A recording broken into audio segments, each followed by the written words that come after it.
Siéntense, hermanos. Ya oramos. Quisiera en esta noche continuar el estudio que dimos inicio el miércoles anterior.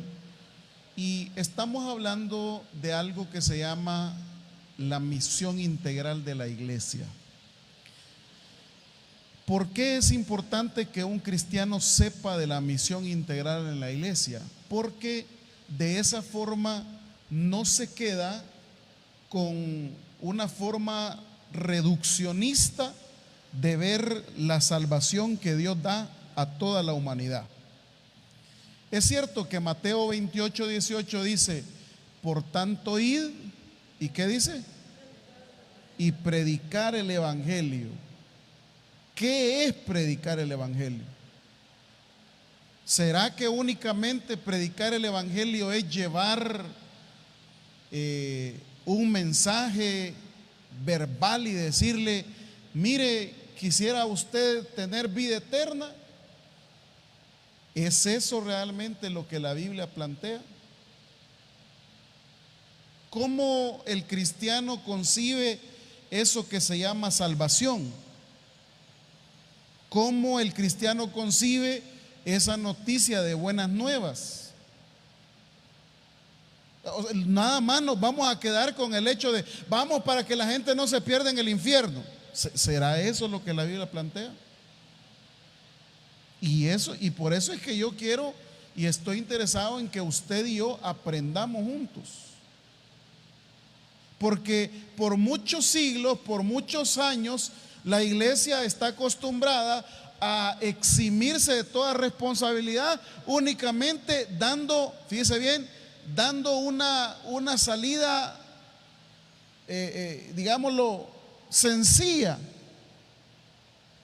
Ah, sí, ya fuimos a ganar almas, ya fuimos a predicar, ya estuvo. ¿Cuántas almas? 27 para gloria del Señor. Está bien.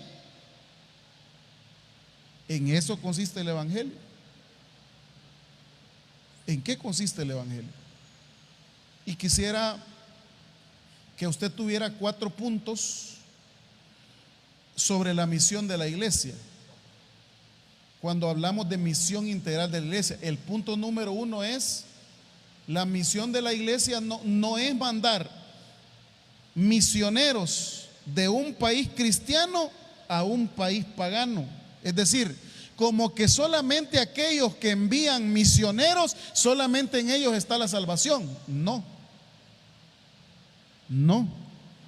Porque primero definamos ¿qué es salvación? Usted puede decir, bueno, salvación es que Dios me va a librar del infierno. Yo le pregunto algo, usted que es lector de la Biblia, ¿y la salvación para los hebreos en el Antiguo Testamento qué era? La vida eterna, el cielo. ¿Qué era la salvación? ¿Cuál fue la salvación que Dios le prometió a Abraham? El cielo, la vida eterna. Vete de tu tierra y tu parentela. ¿A qué? Al cielo. A la tierra que yo te mostraré.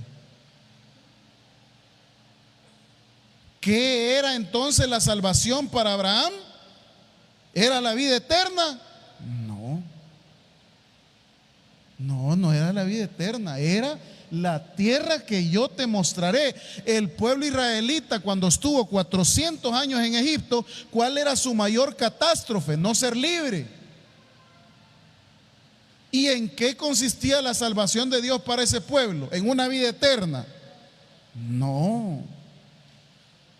Le dijo el Señor a través de su siervo Moisés: los voy a sacar de Egipto y los voy a llevar a una tierra que fluye leche y miel. ¿Del cielo estaba hablando? No. Se da cuenta que la salvación no solamente es el cielo. La salvación no se reduce únicamente al hecho de ser librado del castigo eterno. Salvación en la Biblia es todo aquello que transforma la realidad humana. Y todo aquello que transforma la realidad humana es contado como misión de la iglesia.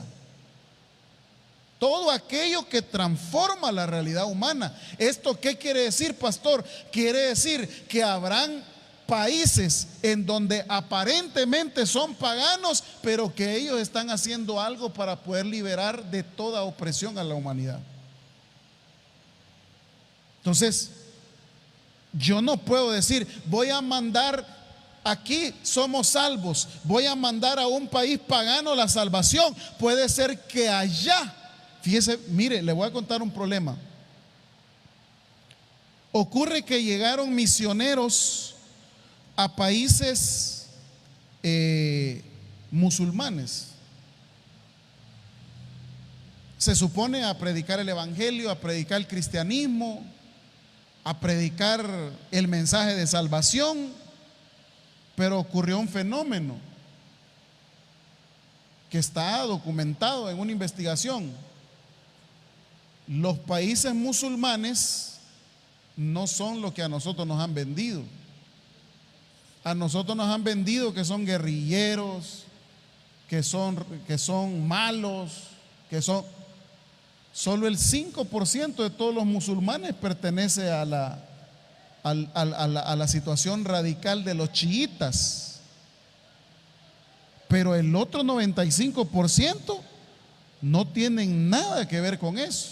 Y le cuento algo, ellos tienen vidas más ejemplares que cualquier cristiano que vive en este continente. ¿Qué le parece? Entonces, desde ese punto de vista, estamos hablando que están perdidos. Quizá a veces los más perdidos somos los de acá de Occidente. Entonces, yo tengo que aprender y mandar misioneros, no solamente a evangelizar, sino que aprender qué es lo que ellos hacen para poder sacar a la gente de la tragedia de la que vive. Entonces, primer cosa, yo no puedo únicamente decir, yo tengo la salvación y se la voy a ir a predicar a los perdidos. No, yo tengo que vivir qué puedo aprender de otros. Por ser de la religión a la cual pertenezco, ¿me hace únicamente a mí decir, yo tengo la salvación? No, yo puedo aprender de los católicos. Yo puedo aprender de los adventistas. Yo puedo aprender de otras religiones. ¿Y será que la salvación es únicamente enseñar una doctrina bíblica? No. Y ahora se lo voy a enseñar con el segundo punto, Mateo 25. Mateo 25.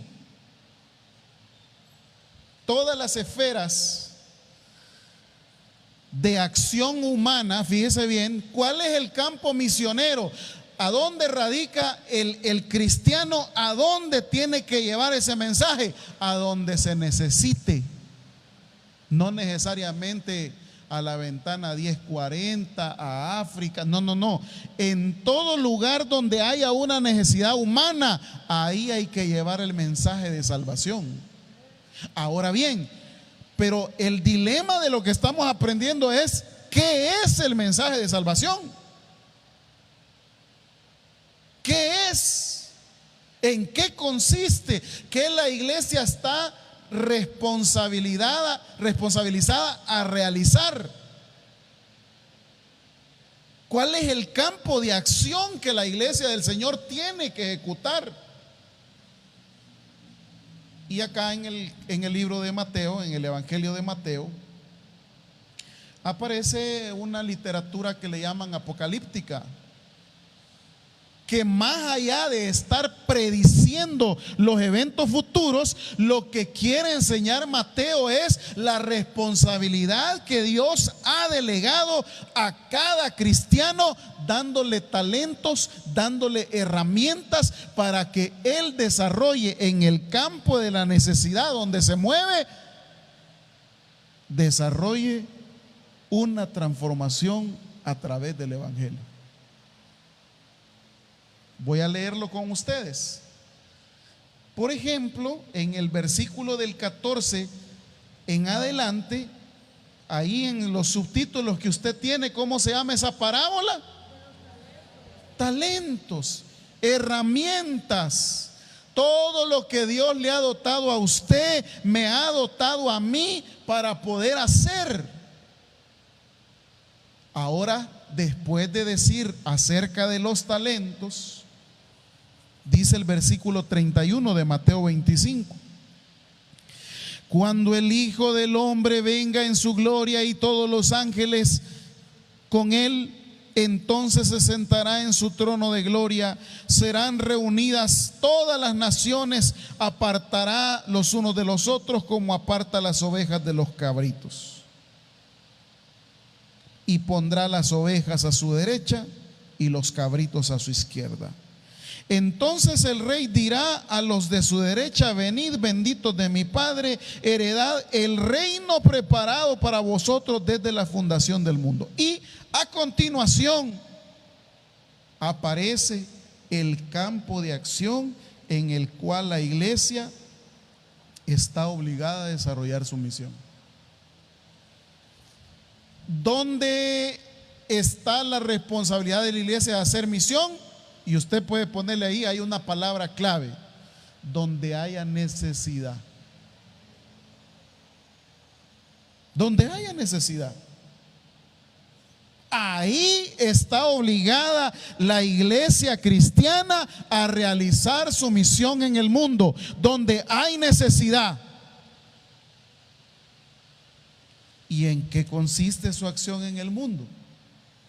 En solo llevar un mensaje y decirle: si usted muriera ahora, ¿dónde iría su alma? No. Mire cómo está diciendo cosas concretas. Porque tuve, ¿qué dice ahí? Hambre. ¿Y qué hicieron ellos? Dice ahí: me diste de comer. Tuve sed y me diste. Primer elemento que la iglesia puede hacer: un programa en donde pueda suplir la necesidad. ¿Cuál es la necesidad que tienen? No tienen comida ni tienen bebida. ¿Qué tiene que hacer la iglesia? ¿Qué tiene que hacer la iglesia? Solo predicarle salvación. Un día los discípulos estaban con Jesús y dice que se llegó la noche, y cuando se llegó la noche, los discípulos le dijeron: mira, Señor, manda a toda esta gente a su casa, porque no tenemos que quedarles. Ya hablamos ahí con Judas, y Judas dice que solo tiene $5. Y esos $5, hay dos problemas. Número uno, no nos alcanza para alimentar a más de 5,000 personas. Y número dos, no hay ninguna panadería ni lugar que nos pueda vender tanta comida. Así que mandarlos a su casa. ¿Y qué les dijo Jesús? Predíquenle la salvación, que hagan la oración y que se vayan a su casa. ¿Qué les dijo Jesús? Oren para que se les vaya el hambre. ¿Qué les dijo Jesús? Dadle vosotros de comer. ¿Qué tiene que hacer la iglesia para llevar el evangelio? Sanar y subsanar la necesidad humana. Eso es llevar salvación, eso es llevar transformación. Ahora, claro, ahora uno tiene, como un cristiano responsable, que ver de qué manera hace más eficiente su trabajo.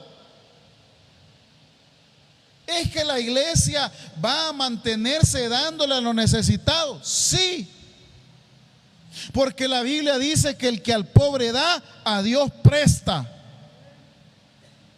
Entonces, una de las tareas de la iglesia es ver de qué manera alivia el hambre de las personas, y a través de ese alivio lleva el mensaje de salvación. ¿Y usted cree que una persona que no ha comido está pensando en el cielo? ¿En qué está pensando una persona que tiene hambre? En comer. En comer. Claro, hay diferentes estrategias que ahora uno puede desarrollar y decir, bueno, si veo la necesidad que hay en la comunidad donde está la iglesia, ¿cómo llevo salvación?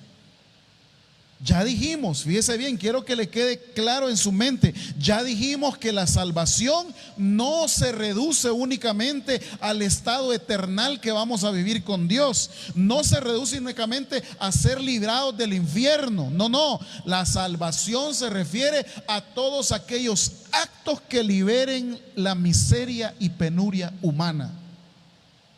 Y uno de esos actos es el hambre. ¿Cómo aliviamos el hambre en la iglesia? Bueno, primero dando recursos para poder alimentar a los necesitados. Número dos, podemos preparar personas para que no tienen un trabajo o un empleo, poder prepararlos y hacerlos partícipes de un conocimiento, de un oficio, de algo que les permite salir de esa realidad que están viviendo de necesidad. Eso es transformación. Eso es transformación a través del evangelio. No únicamente andar predicando. Llegué a predicar el evangelio. Sí, está bien. Está bien. Pero ahí la Biblia está diciendo, tuve hambre, tuve sed. ¿Qué hizo la iglesia por mí? Cuando nosotros comprendimos esto, comenzamos a desarrollar diferentes tipos de programas. Nos sentamos ahí con el pastor Carlos, los pastores encargados.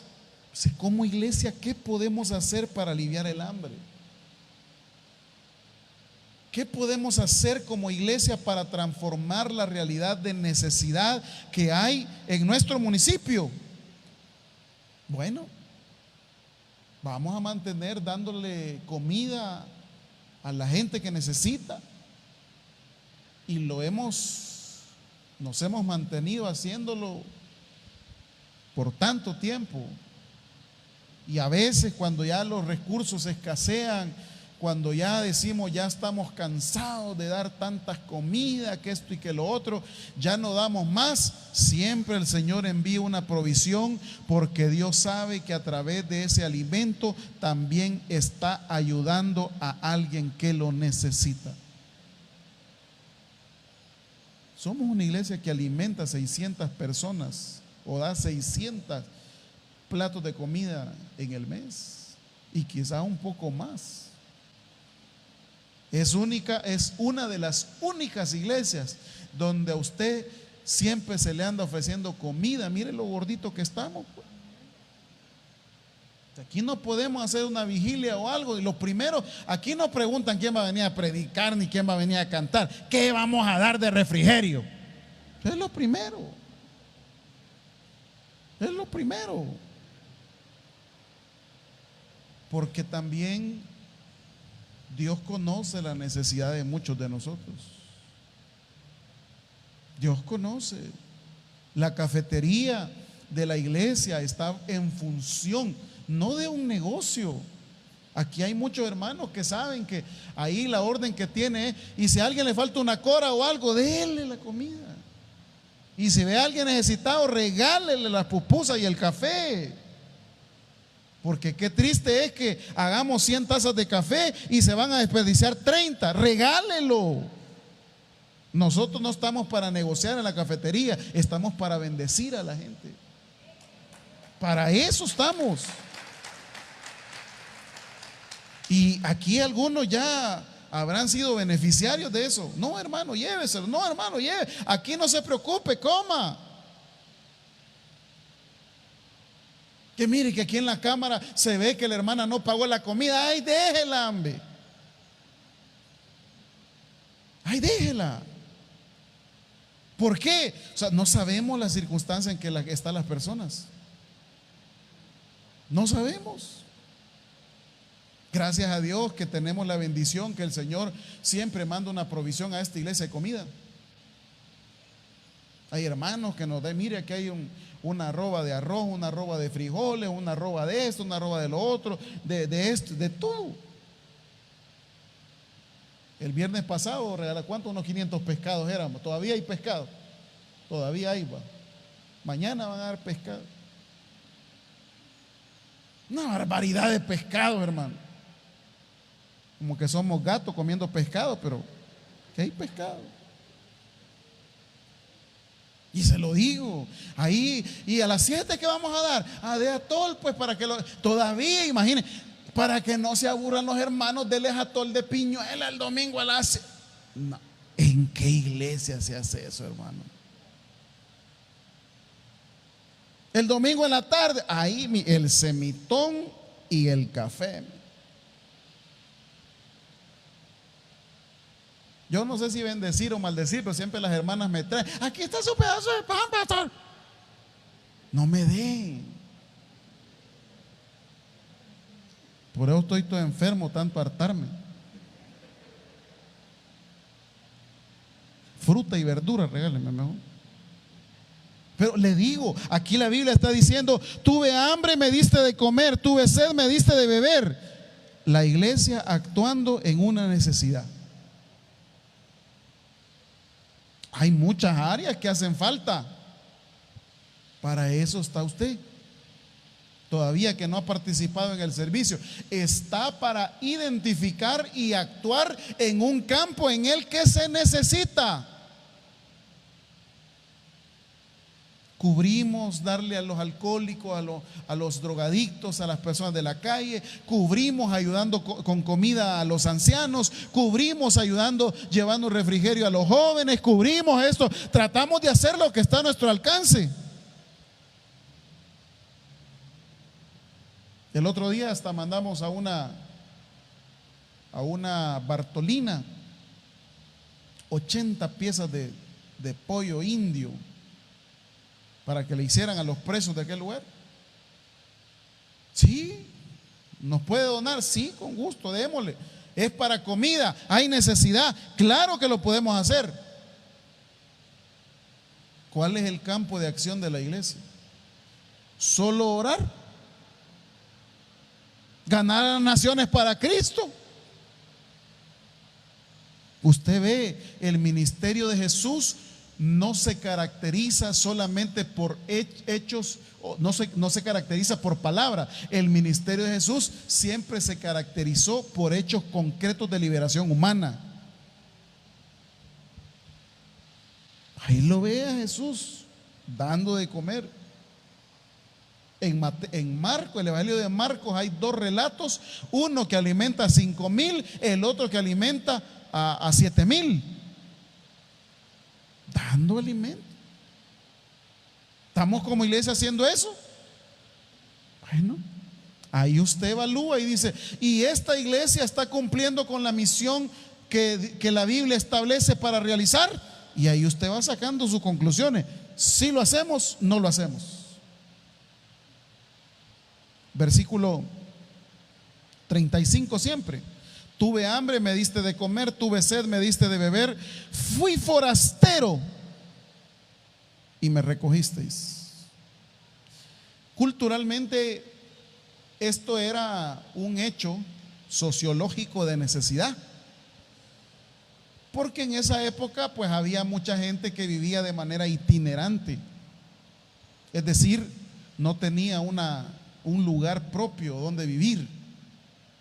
Entonces, el ser forastero significaba andar siempre en la rebusca, algunas veces durmiendo en las plazas de la ciudad, que siempre han sido un lugar público, o también había dormitorios públicos. Sin embargo, como en toda ciudad, en la Palestina del siglo I, donde vivió Jesús,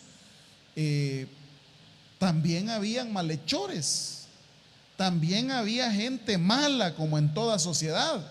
Entonces, a veces el vivir de manera itinerante representaba un riesgo para los creyentes, para los comerciantes, para la gente que se dedicaba a diferentes tipos de negocios, o sencillamente también para los predicadores, para los cristianos que andaban de lugar en otro. Antes no había buses, no habían Uber, no habían taxis, entonces las distancias que recorrían eran tan grandes que no les permitía regresar a su hogar el mismo día. Eso les hacía entrar en que llegaba la noche y necesitaban un lugar donde quedarse. Entonces, ¿de qué nos habla eso? De una necesidad social que en ese momento tenía que cubrir la iglesia. Hoy, pues, en nuestra situación, no sé si pudiésemos hablar de algo similar, pero tenemos otras necesidades de índole social. Tenemos muchas necesidades. ¿Qué estamos haciendo por la niñez? Una niñez que ha sido fuertemente golpeada por la violencia. ¿Cómo trabaja la iglesia por la niñez? ¿Qué programa tiene para la niñez? ¿Qué hace la iglesia por las mujeres?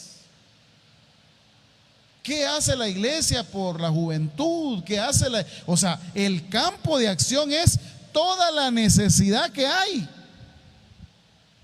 Aquí le dice que estuvo y fue forastero, pero que la iglesia se encargó de recogerlo a los necesitados. ¿Qué programas hay en la iglesia? ¿Hacia dónde lleva la transformación que a través de la iglesia se está promoviendo para la sociedad? Claro, llegar con un mensaje de 1 hora y predicar el evangelio, ¡ay, qué lindo! Sí, venir una vez y repartir dulces y juguetes, ¡ay, qué precioso! ¡Qué lindo el evento evangelístico! No, no, no, hacete cargo de la realidad. Eso es otra cosa. No sé si me estoy dando a entender, hermano. Hacerse cargo de la realidad no solamente es 1 hora nada más, sino hacerse cargo de la realidad es establecer un programa de seguimiento a la gente necesitada. ¿Qué es? Claro, en esto pues a veces faltan los recursos, la capacidad, pero créame que es uno de los sueños poder, por ejemplo, solo le pongo un caso, ¿no? Vamos a alimentar a los alcohólicos. Sí, muy bien, hagámoslo. Les vamos a predicar, prediquémosles. Sí, pero ¿y después qué? ¿Por qué no les ponemos psicólogos que determinen cuál fue la causa de su alcoholismo? Muchas de las causas del alcoholismo no es porque alguien ha querido ser bolo. Hay secuelas psicológicas de por qué son alcohólicos. Infidelidad de su cónyuge, rechazo de los hijos, violaciones, pobreza extrema. Eso es lo que causa el alcoholismo. No es que es que este es un gran bolo, porque no le pregunta cuál es el motivo.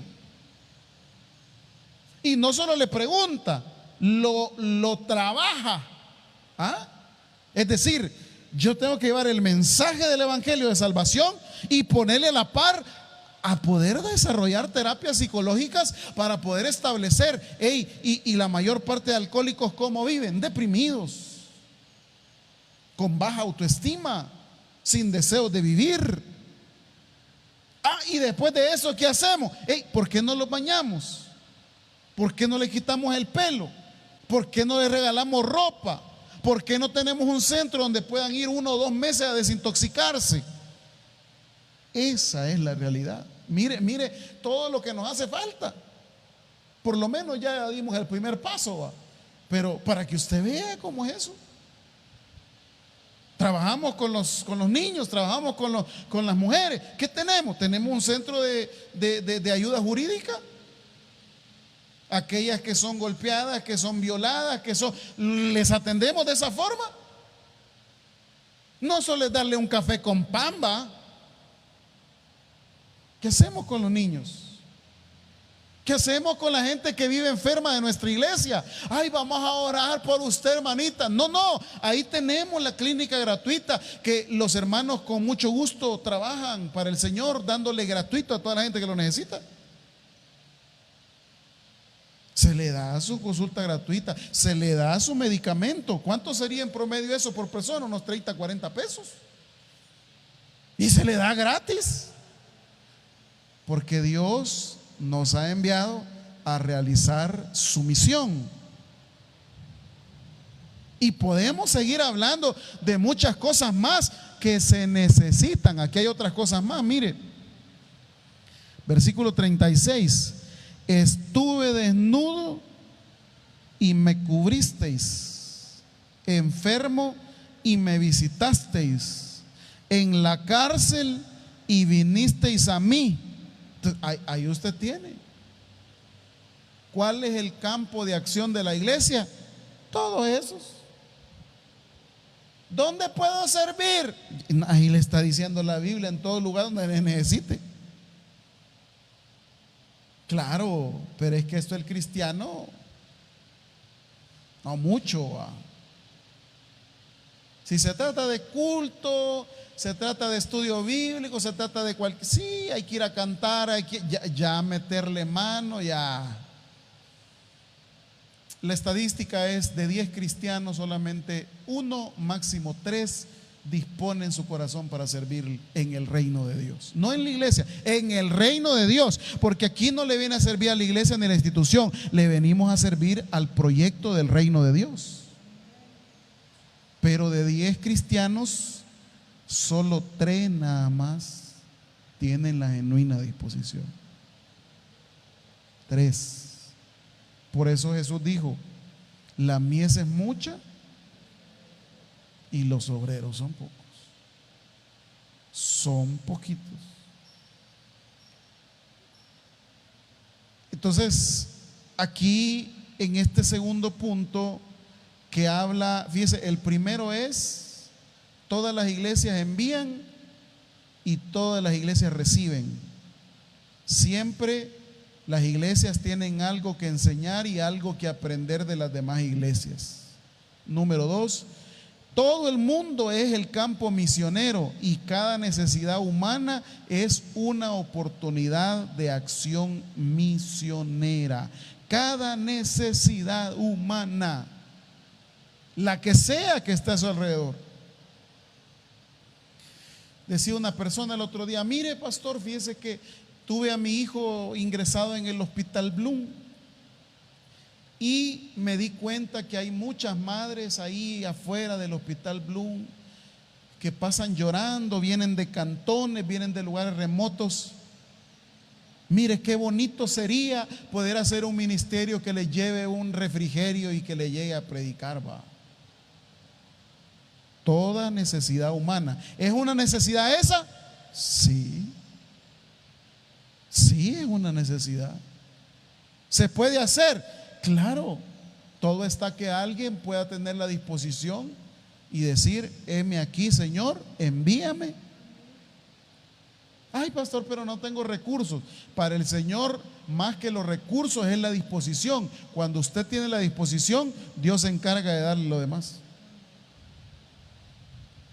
Y hay muchos ministerios más, muchas cosas más por hacer. No solamente eso que le estoy dando de ejemplo. Número 3, todo cristiano, fíjese bien, no algunos, todo cristiano está llamado a seguir a Jesucristo y a comprometerse con la misión de Dios en el mundo. Todos, no solo uno, todos. ¿Dónde es su campo de acción? Donde usted identifique la necesidad. Donde usted la identifique. Mire, pastor, me dijo un hermano el otro día, fíjese que fui a un hogar de ancianos y Dios me ha puesto en el corazón estarles llevando tres paquetitos de jugo y 3 paquetitos de galleta todos los jueves. Gloria a Dios. Él identificó una necesidad y él está actuando ¿En nombre de quién está actuando? En nombre de Dios. Porque Dios nos ha dejado a todos nosotros una responsabilidad que realizar. Una responsabilidad. Entonces, esta es la situación. No encerrar a Jesús en la iglesia nada más, sino que ver de qué manera nosotros actuamos llevando a cabo esa misión.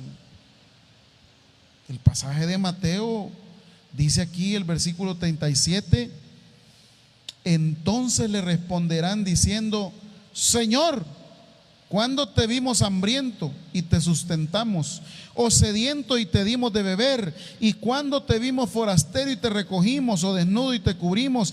¿O cuándo te vimos enfermo o en la cárcel y vinimos a ti? Quiero que vea el 40. Quiero que lo lea conmigo. Y respondiendo el rey les dirá, ¿qué les va a decir? De cierto os digo que en cuanto lo hiciste a uno de mis hermanos más pequeños, ¿qué dice Jesús?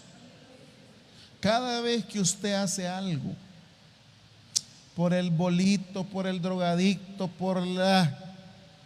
¿a quién se lo está haciendo? A Dios.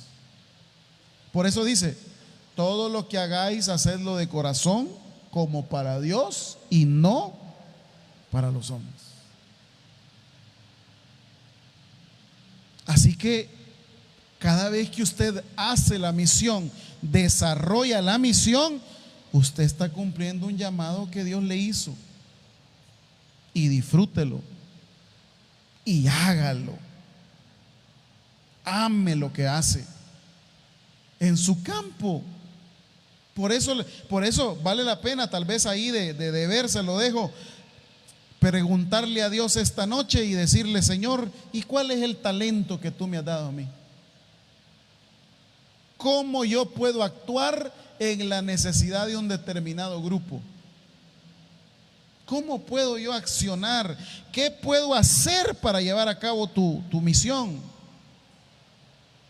¿Cómo llevar a cabo la salvación? Ese es el gran reto. ¿Cómo llevarle salvación a la juventud? ¿Cómo llevarle salvación a la niñez? ¿Cómo llevarle salvación a los hombres? ¿Cómo llevarle salvación a las mujeres? ¿Cómo llevarle salvación? La salvación es una palabra súper amplia, que no únicamente significa estar en el cielo. Por eso es que usted va a ver en la Biblia, desde el Antiguo Testamento, acciones de los profetas, acciones de Jesús, que siempre estuvieron a favor de transformar la necesidad de alguien y ayudarle. Le cito otro caso. Llegó uno de los profetas, no recuerdo si Elías o Eliseo, y dice que esa mujer ya no tenía para comer. Y le dijo: mira, le dijo, yo, esta es la última comida que tengo, me la voy a comer con mi hijo y me voy a dejar morir porque ya no tengo nada. ¿Qué hizo el profeta? Le ofreció el cielo nada más. Ve a pedir vasijas no pocas. Y fue a pedir esta mujer vasijas no pocas. Y dice la Biblia que con lo que le llevó de vasijas, llenó, pagó la deuda que tenía y hubo para comer ella y su hijo. ¿Qué era la salvación para esta mujer? La comida. ¿Cuántas cosas están en nuestras manos? ¿Cuántas situaciones podemos transformar? Por ejemplo, hay una situación que un día Dios puso en mi corazón, y en el tiempo que yo estuve en la universidad, yo miraba a dos hermanos que venían desde Santana, del Congo, y Dios me puso en el corazón: ¿y por qué no les ayudas? a pagar su colegiatura, a pagar su universidad, a pagar esto. ¿Qué estoy haciendo? Transformando la realidad de alguien. Transformando. Con 40, con 50 pesos mensuales se está produciendo que alguien pueda superarse, que alguien haga una carrera y que alguien pueda salir de la situación donde está. Un campo de acción, de necesidad. Entonces le dejo en su corazón esta noche indagar y preguntarle: Señor, ¿y qué talentos me diste tú a mí? Porque si usted lee, si Dios le ha dado talentos y no los ejecuta, al que no tiene se le va a quitar, y al que ya tiene aún se le va a añadir de aquel que no trabajó.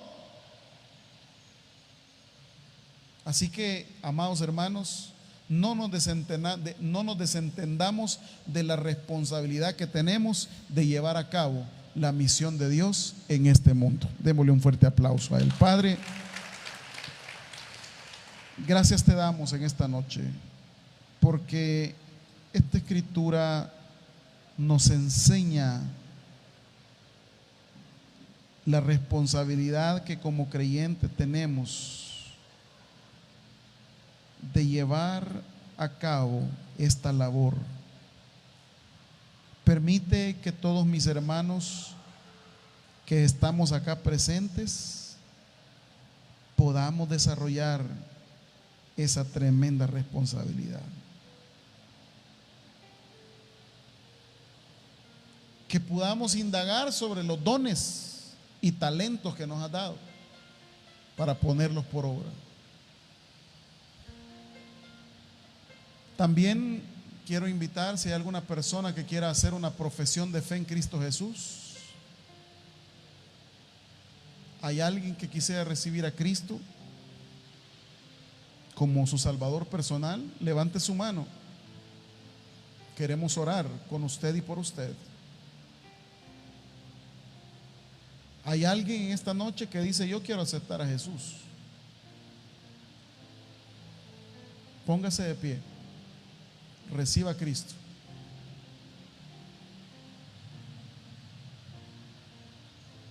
Mientras cantamos esta alabanza, seguimos invitando y decimos: el predicador ha finalizado el mensaje. Es hora que recibas a Jesús como tu único y suficiente Salvador personal.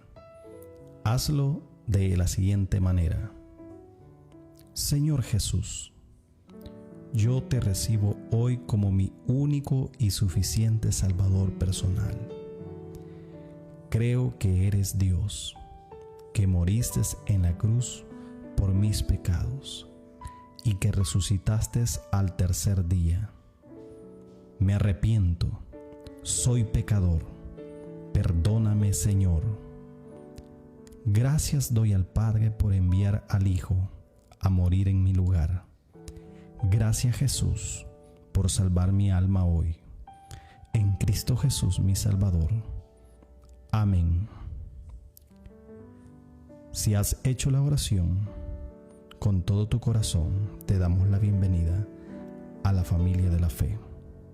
La Biblia dice en Juan capítulo 1, versículo 12: mas a todos los que le recibieron, a los que creen en su nombre, les dio la potestad de ser hijos de Dios.